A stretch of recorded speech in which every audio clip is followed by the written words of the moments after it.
தருமபுரி அருகே இளைஞர் மர்ம மரணம் தொடர்பாக மறு பிரேத பரிசோதனை செய்ய உயர்நீதிமன்றம் உத்தரவு பிறப்பித்திருக்கிறது. அண்மை செய்தியாக பார்த்து வருகிறோம். செந்தில் என்பவரை 2 அரசு மருத்துவர்கள் மறுபரிசோதனை செய்ய ஆணை பிறப்பிக்கப்பட்டிருக்கிறது. அண்மை செய்தியாக பார்த்து வருகிறோம். தருமபுரி அருகே இளைஞர் மர்ம மரணம் தொடர்பாக மறு பிரேத பரிசோதனை செய்ய உயர்நீதிமன்றம் உத்தரவு பிறப்பித்துள்ளது.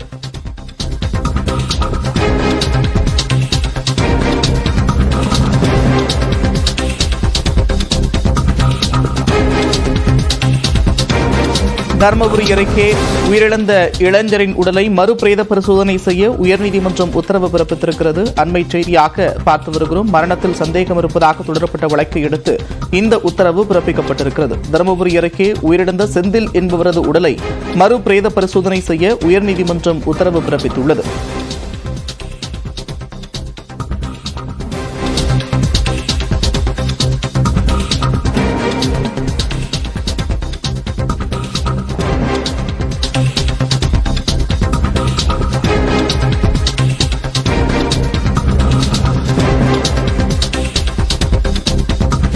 யானை வேட்டையாடியதாக சந்தேகிக்கப்பட்ட நபர் வனத்துறையின் பிடியிலிருந்து தப்பித்துச் சென்றதாக தெரிவித்த நிலையில் அவர் உயிரிழந்த இடத்தில் அதிகாரிகள் ஆய்வு செய்தனர். இந்நிலையில் அவருடைய மரணத்தில் சந்தேகம் இருப்பதாக அவரது மனைவி தொடர்ந்த வழக்கில் மறுபிரேத பரிசோதனை செய்ய நீதிமன்றம் உத்தரவு பிறப்பித்துள்ளது.